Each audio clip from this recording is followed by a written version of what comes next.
Hi guys, thanks for coming back to another video. Thanks so much for coming back. Guys, I got a lot of information that I want to share with you.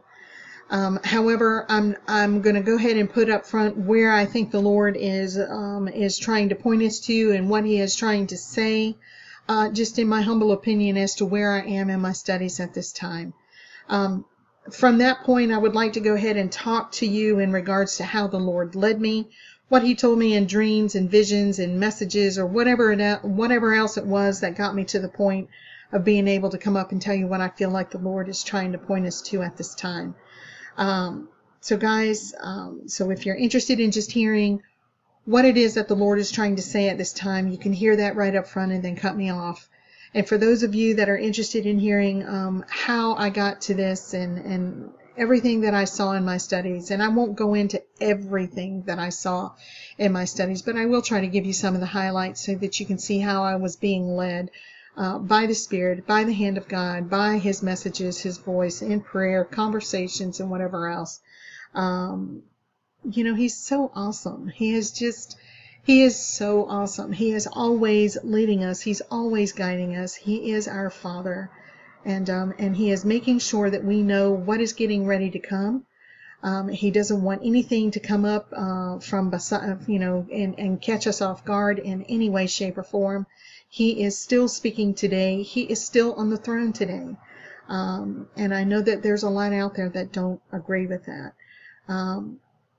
You know, apostles and prophets, I'm just a messenger. He talks to me and I share it. I have a dream and I share it. I have a vision and I share it. I have a conversation with Him in prayer and I will share that too. You know, and a lot of people will get with me and say, well, that sounds like a personal thing. Well, yeah, it probably was a personal thing because I'm the one that's seeking Him in prayer. But a lot of the stuff that He tells me goes on for a lot of others as well. A lot of others are included in a lot of this stuff that He's telling me as well. So I don't alter what He's bringing forth. I will provide it the way that He provides it to me. But guys, listen. In my humble opinion, from all of the study that He has been pointing me on, leading me, guiding me, and showing me things just within the last several weeks, in my humble opinion, I can say this. Our Messiah is coming. Now, a lot of you might be saying, well, that's not any new news. What are you doing a video for? Well, because our Messiah is coming. A lot of people will say, yeah, well, He's been saying He's been coming. It's been 2,000 years. That's correct. And we've been looking for Him for 2,000 years. But I'm here to tell you He is coming. He has said, it is time, it is now, I am coming. And He is coming. Even more so now, I can feel it within my bones. I am looking for Him every day. Every day now. And that is because of some of the things that He has been telling me. He has been guiding me, preparing me, telling me how things are going to feel, how things are going to go, and not to be afraid, and what is about to come, what we're going to be seeing, what these things are that are going to be coming upon the earth. There's all different kinds of things that He has been trying to make sure that we know and understand and can be ready for and be prepared to warn the people, to tell them. Guys, our Messiah is coming. Our Redeemer is coming. Our Deliverer is coming. Please prepare yourself. Please prepare yourself. Okay? You have to do your part. You have to be ready by the time He gets here. Because whatever's going to happen when He gets here is not going to prepare you to be ready for His return. You have to be ready for His return. So in my humble opinion, we're looking at the third book of the Mazzaroth. We're looking at the start of the third book of the Mazzaroth. I don't know how it all plays out with the different months and how all of that goes, but guys, I'm here to tell you. I'm here to tell you our Redeemer is coming forth and breaking forth as light. Okay? Wrath is coming and it's going to break forth like a flood. Okay? But God's redeemed people are going to be in places of safety. Now, is that the big rapture? I don't know. Is that the catching away? It's a catching away, in my humble opinion. Now, this particular area, in my last video, we talked about the place of safety. The place that the Lord told me was constituted as a place of safety. When He first originally gave me the messages about Zanzibar, Tanzania area, and what we have found out now from the 1888 map, that whole area is called Zanzibar. I didn't even know why. I didn't know that there was any place that was going to be designated as a place of safety. So the information that He was giving me was totally new to me, and actually 75% of the information that He has given me since He's been teaching me one-on-one, I didn't know anything about. And so it's all been a huge learning curve for me. But guys, when we go to this place of safety, I cannot tell you if it's going to be in the physical realm that we are in currently right now, or if we're going into that particular area, but just in a different realm or dimension. That is something you're probably going to have to seek the Lord on. But I do know a couple of... the Lord has took me back to the dream that I had several years ago.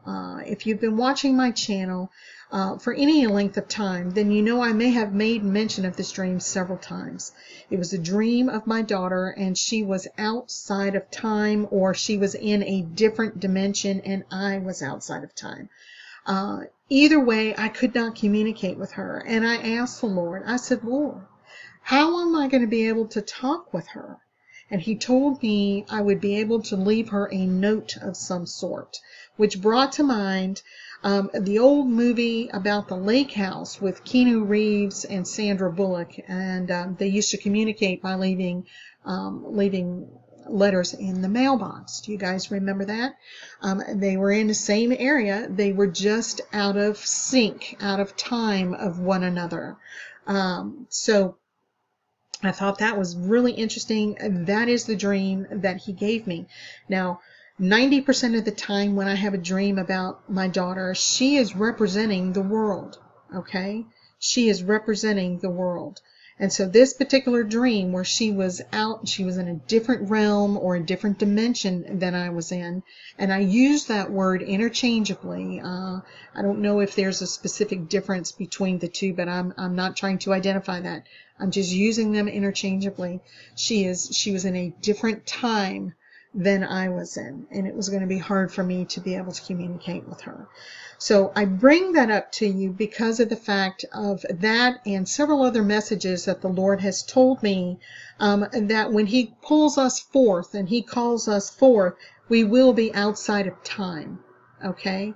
So time is going to be different where we are versus where we are right now. And we already know that because of all of the messages that the Lord has brought forth, that, you know, that it's now, that it's, you know, that it's time and this and that, and that it's soon.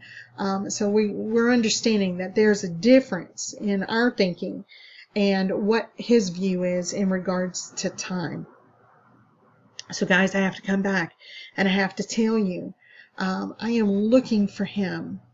I am looking and watching for Him any day now, and I have been. It can happen at any time.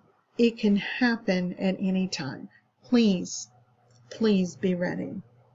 All right, so that is pretty much the message that I wanted to bring forth to you. I believe that's what He's pointing me to. So for those that just needed to know what the message of this video was going to be about, you can cut me off and I can go ahead and continue to talk with those that may be interested in hearing all of the different dreams and visions and conversations or whatever else that I had going on that led me to this point. There is a lot of information that the Lord was wanting me to see and understand. For those of you that are relatively a new believer, a lot of the information that I'm going to be sharing with you, I either had received a dream from the Lord, or a vision, or I received a message, or I heard words in the night audibly, or I was given a conversation, or a personal message, or what have you. And so we'll talk about those as we're moving forward, so that you can understand how the Lord will reach out and communicate with you. And how we follow the Spirit in this study and being guided by the Lord to get where we are today. Okay? It takes time to learn how to do that. You have to trust. And a lot of times when you're a brand new believer, you doubt yourself. And you may be hearing the Lord but doubting yourself. Oh, that can't be Him. Or you may have received a dream from the Lord and don't recognize it as a dream from the Lord. Or you may have been given a message, some scripture jumped off the page, but you didn't really realize that was the Spirit trying to get your attention to that particular scripture. So pay attention to a lot of these things. Get yourself a journal. Mark these things down. Date it. Keep up with it. It's going to be very important for you to be your own scribe, and to keep it notated down. Okay? All right. So let's get started. Now, toward the tail end of January, I really felt like the Lord was impressing upon me to go back into my journal toward the tail end of December. I had some things that I had not notated down into my journal that I knew I needed to go ahead and get documented down. So I went all the way back into the tail end of December 28th, 26th, let me see.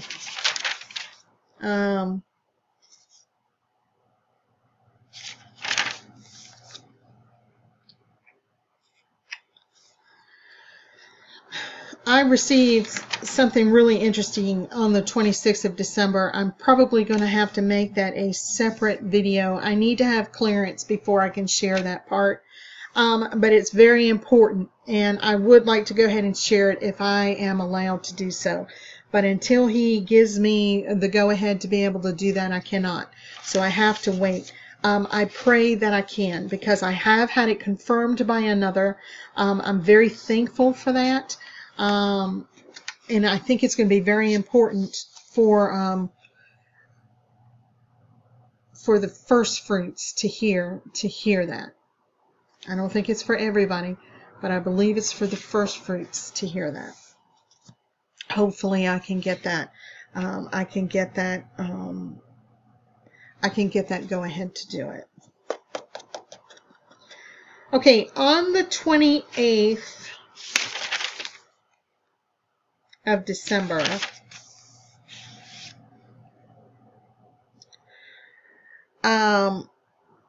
I awoke in the night and I heard 223 and the word time. On the 28th of December, I heard 223, the number 223, and the word time. And so I rolled over, I typed it into my notes section on my phone, and I rolled over and went back to sleep. I didn't know what it meant. I had no idea what it meant. Now, when I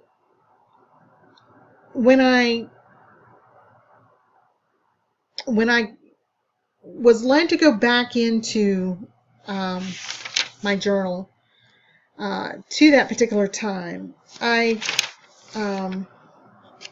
looked up the number 223. Oh, I'm sorry, it wasn't the 28th. It was the 25th. It was Christmas. It was Christmas Day.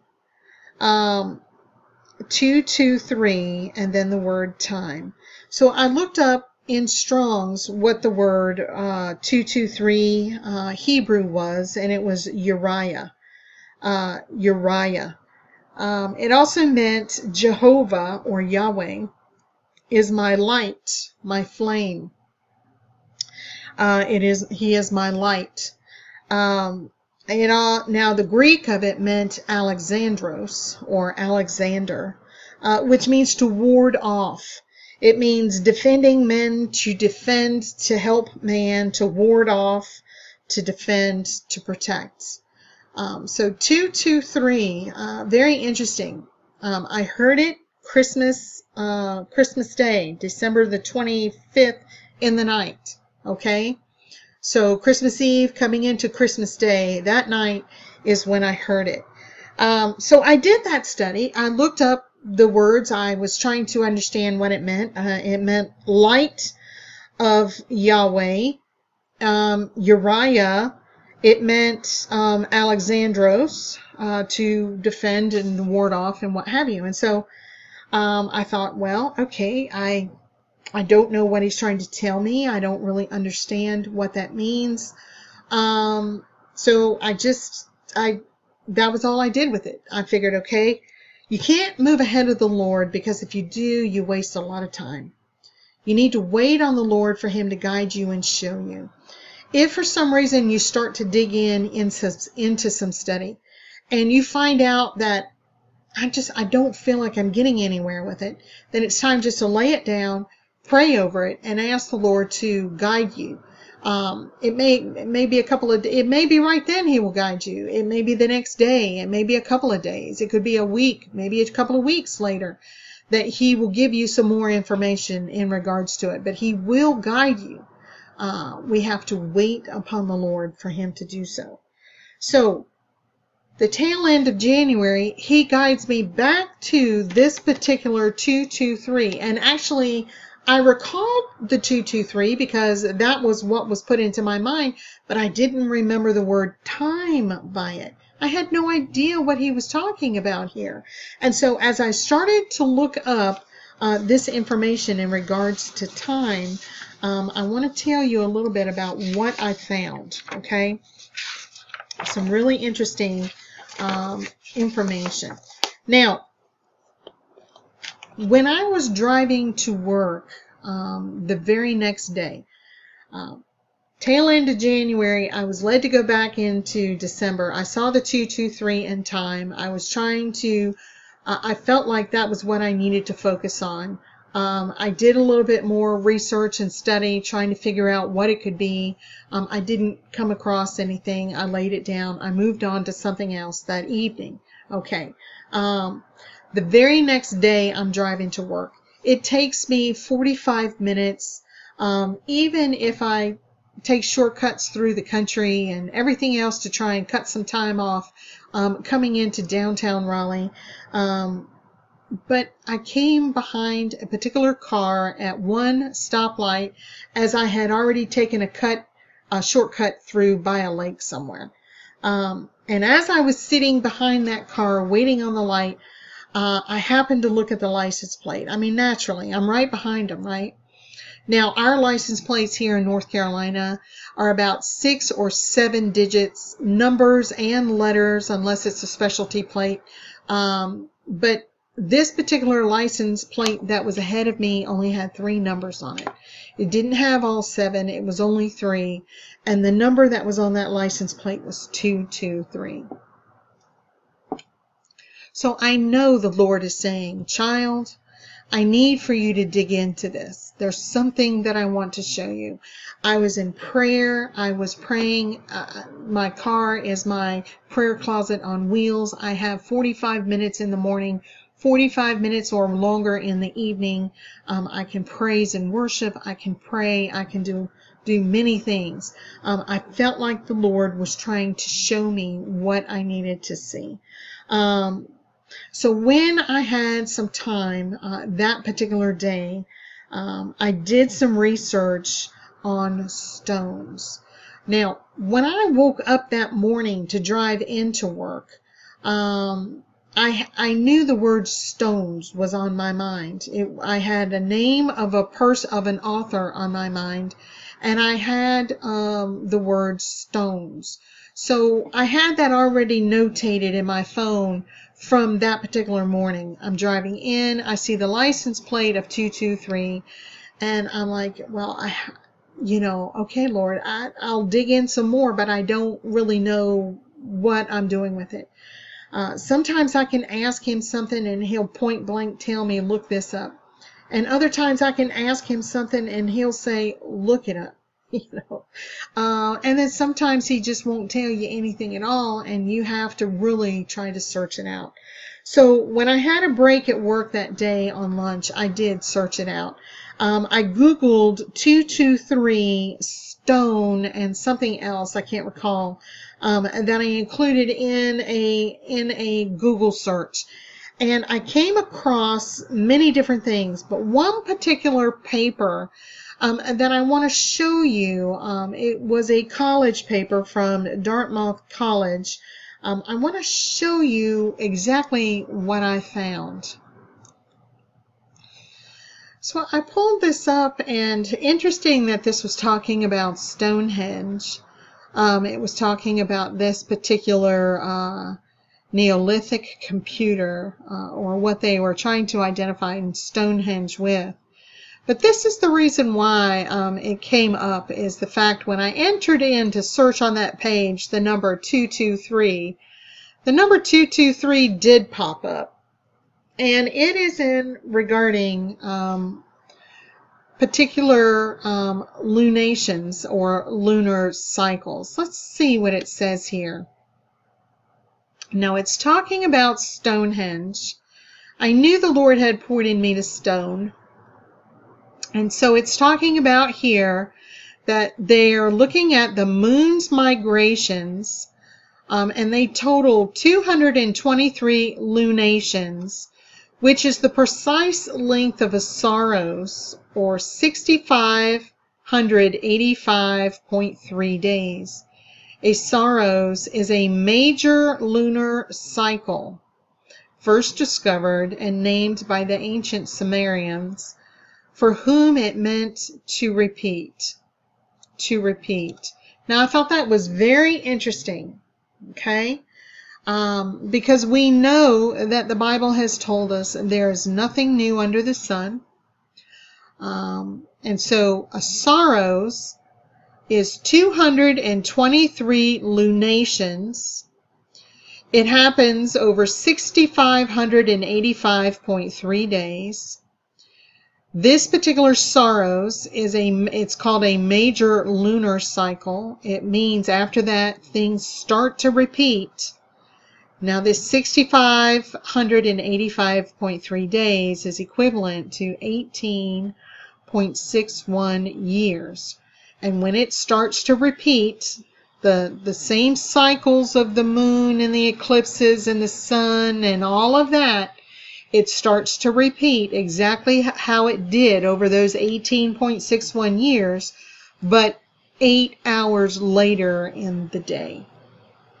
So what this is saying and pointing out to us is the movement of the lunation, 223 of them, which we know the sun, the moon, and the stars are there for signs. They're there for seasons to point out time, days, etc. And so we know now that this 223 and the word time is actually being identified here. Now, this particular paper is dealing with Stonehenge. So I thought, well, let's just go ahead and pull that up. So here is Stonehenge. This is just basically Wikipedia, but you guys will recognize the boulders that seem to be in some type of a formation. Let's take a look at some of these images here.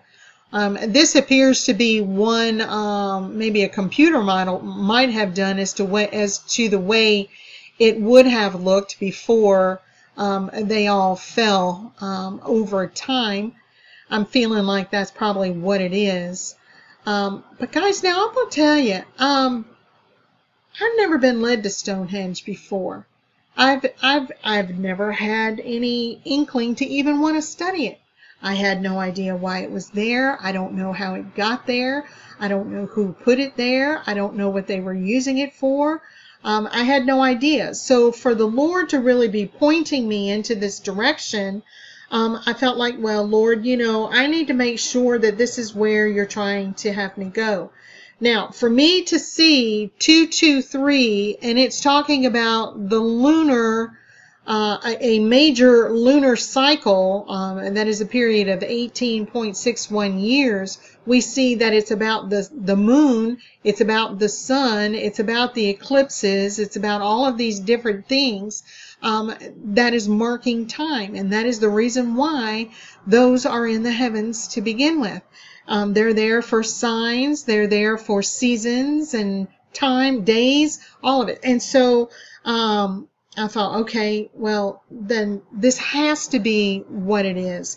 As I was going through and taking a look at this particular study, I was looking at all different kinds of documents. I was looking at people's term papers. I was looking at all of these different websites. I was trying to understand exactly what this thing did and how people were able to get these huge rocks up there to begin with. I mean, these things are huge. These are big boulders. These are big slates of rock, and how things were done. So guys, I've had a crash course in learning how they would have transported some of these things, how they would have had to have quarried them, how long it would have had to have taken in order to even get the whole thing erected and put into place, because everything was done by hand. It was amazing to understand and see. It is something that it's some type of a calendar for the most part, but it is looking at the movements of the moon, of the sun, determining the eclipses that are coming, not only the solar eclipses, but the lunar eclipses. And what I ran into with a lot of that information is that when something was passing in front of the sun, people back then could see that it was passing in front of the sun and could see that something was covering the sun. But when it was a different eclipse, it was the shadow that was being, it was a shadow for the lunar one, and they couldn't tell what was causing the darkness or the coming darkness of those eclipses, that it really frightened the people at that time. They had no idea what was causing it. And I thought to myself, well, that's pretty interesting. I probably would have been frightened about it too, not knowing what was going on. Was it a lunar eclipse then that occurred just before Jonah walked through Nineveh? Could it have been that type of an eclipse? You know, guys, I don't know. I know that the Lord has said to us the new moon is a warning. Which moon that is, I don't know. But he has said that to us, and so we have to be aware of that. But I thought that this was very interesting. It is a cycle of lunations, a total of 223, that occurs over an 18.61 cycle of time, and that those lunations and the way that things move starts as a repeat from that point forward, only 8 hours later in the day. So, very interesting information. It points to the solstices. It allows people to know what is coming, how things are going to be, when to sow, when to reap, when things were going to be happening. And so it was very important to them to know and understand all of these things. Now, is that all that this was used for? I don't know. I have no idea.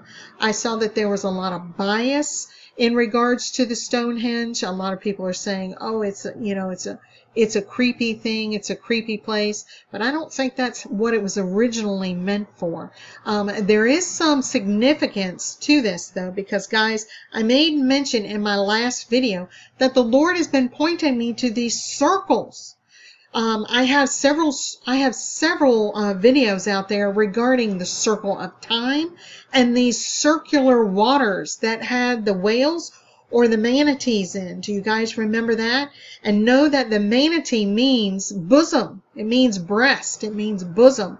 And so it was likened to be that it was like the bosom of Abraham, or the bosom of God. And so what were these circles? What did this mean? What was he trying to point us to?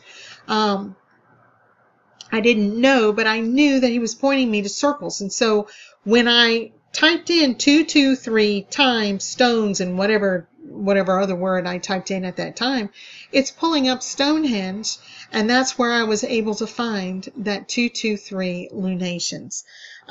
Pretty interesting information. Now, I do want to show you something in Wiki that I pulled up in regards to Stonehenge, because this is something pretty important as well.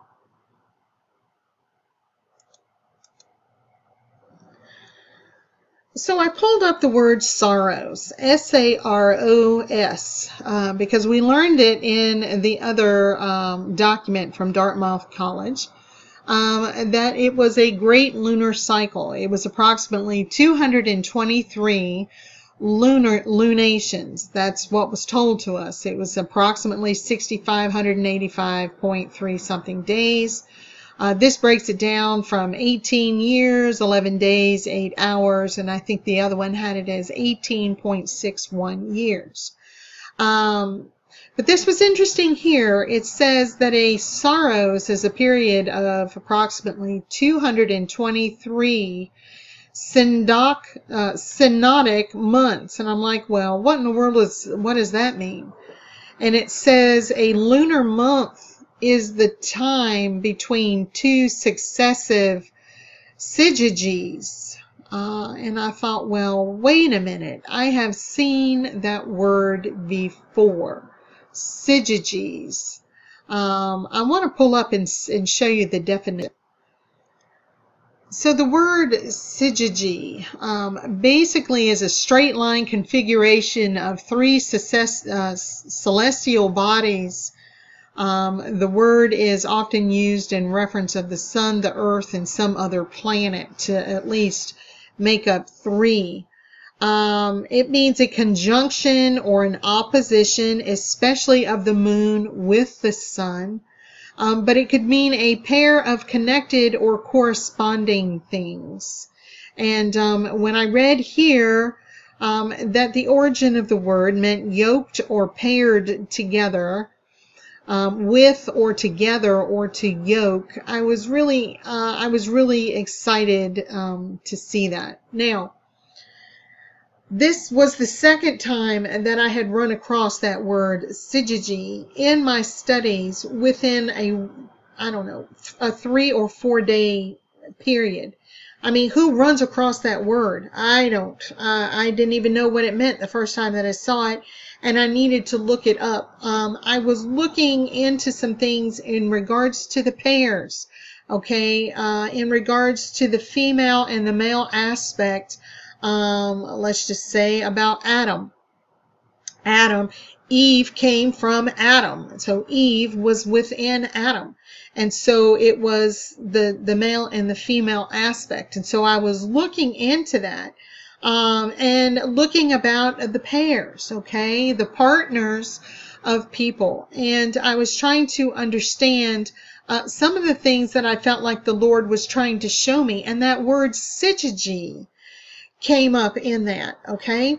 And so then when I went back and I was looking at syzygy, it made sense to me because of what it was identifying down here. But then for me to come back and have this word shown to me again when I'm looking up the word sorrows, when I'm dealing with stone and circles and time, what was this all about? And so now we understood that it was at least 3 celestial bodies aligned. For those of you that are connected with me on Facebook, you know that I reached out to Gil Broussard because some of my friends have been having dreams in regards to alignments of planets and having that be some type of a timepiece for something. Also, the word syzygy has been coming up several times with me. And then other things that were popping up. And so when we saw what the alignment looked like in Stellarium, we had to put it out for question. I am not a subject matter expert in that area whatsoever. I put it to the only person that I could think of that could answer the question. We got basically that it means nothing. So, it was a dead end. But we had to ask. The question was there in our mind, and we needed to find out what was going on. And so syzygy, the lunar information is now dealing with syzygy, something being yoked. When you think of the word yoked, we know the scripture that basically says we are yoked with the Lord, with Jesus. We are yoked. So I thought this was very, very interesting, and I just wanted to bring that forth to you. Syzygy. Very interesting, very interesting word. Not one that I would, not one that comes up in my language very often at all. So Stonehenge, some type of a circular monument for astronomy. Regarding the movement of the sun, the moon, the stars, for time, for eclipses, for solstices, to identify movement in the heavens, is basically what I felt like I was being pointed to. So the Stone Age, that's what they used, that's what they had. It took a long time for it to be put forth. It was all carved and done by hand. Now, when I was continuing to look into Stonehenge and the 223, I tripped across, I hate to say I tripped across it, I really felt like I was led toward it. I came across something that I have seen before, probably about 2.5 years ago, maybe 3 years ago, and I want to show you what that is. It is the image of this particular sun disk. Now, about 2.5 years ago, I was listening, maybe 3 years ago, I was listening to Pastor Paul Begley one afternoon, and he had a guest on his radio show, or he was speaking about a particular guest that he was going to bring on or talk to, interview or something, by the name of Gil Broussard. Now, this is how I was introduced to Gil. I did not know who he was, what he studied, what he was trying to connect in any way, shape, or form until that particular time. He does delve into astronomy and connects what scripture and prophecy might say is forthcoming in regards to what he sees in the stars, in the movement of the stars. So when I continued to go through regarding Stonehenge, from the Stone Age, it came to the Bronze Age. And this particular disc, they call it a sun disk, this particular disc came to light. I recall listening to some people in regards to what this was. But guys, I'm here to tell you, I don't think I was ready to hear everything that this was all about, or was just not interested in it too much, because it just didn't stick with me very long. I had listened to it, I understood what they were trying to say, and I moved on. It wasn't any part of what my studies were at that time 3 years ago, and so I just went ahead and moved on. But in my study now, from Stonehenge to this, I understand that this disc basically is just a smaller representation of what the stones would have represented. It still would have identified the 18.61 rotation of the moon and all of that, and then the repeat and all of that. But it does identify something else that I think you're going to find very, very interesting. This is a very short video that I found that identifies the possible pole shift from the time that this disc was created to where we are now. It's about 10 minutes. It looks like it is some type of a video that uses a lot of Gil Broussard's graphics. I don't know if it was actually, if the video was made by Gil Broussard or not, but there's a lot of good information in it, and I would like to share that with you.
So guys, taking a look at that, it's some pretty interesting information. For the Lord to lead me to Stonehenge and then for me to find that particular disc again, coming back to it 2.5 to 3 years later, finally now it making sense to me and starting to connect. Just to kind of recap a little bit about what's in there, and you guys can go back and look at that again. It was capturing a tilt of the earth by 26 degrees. It was a 3-hour eclipse. It was dark for 3 hours. It shows Orion where Orion is not normally viewed at this time now. So guys, some very important information there. Recall that we have been told several times that all things are going to be shaken, and anything that is not of him will be shaken and gone.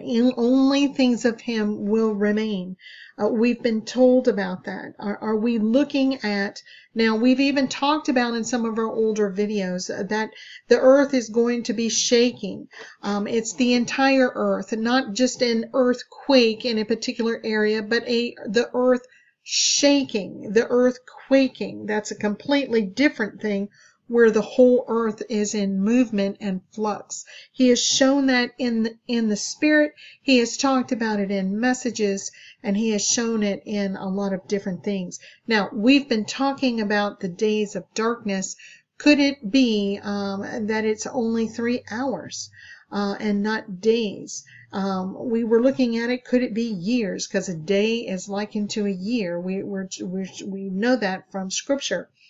But it could be many other things as well. Interesting that this was a 3-hour eclipse, which means darkness. This is a 26 degrees that will actually show Orion. Now, that's very important. I kind of just want you guys to keep that in your mind, because as the Lord had continued leading me down in these studies, he's bringing me back to something that disc was pointing to.